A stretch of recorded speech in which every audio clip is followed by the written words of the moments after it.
This is the Lone Crater YouTube. We hope this video helps. You start by confirming prerequisites and then kick off the emulator setup. You must have VS Code, the proper SDK and platform images installed. Once done, add the emulator extension and the language-specific tools so VS Code recognizes device targets.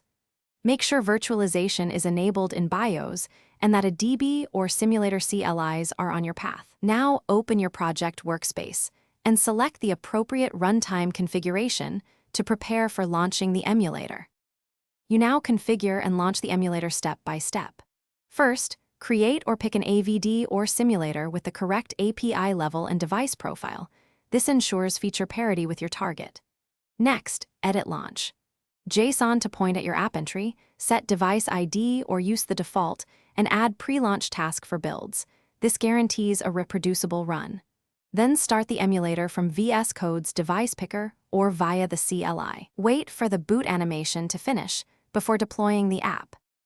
You finish by deploying and verifying the app on the emulator. Use run or debug in VS Code to install the build, watch the terminal and device logs for runtime messages, and use hot reload or hot restart when available to speed iteration. If the emulator fails to appear, restart a DB or the simulator process, confirm SDK and platform images match your project, and check VS Code's output panel for extension errors. One key tip: reboot the emulator and clear cached app data to resolve many launch issues.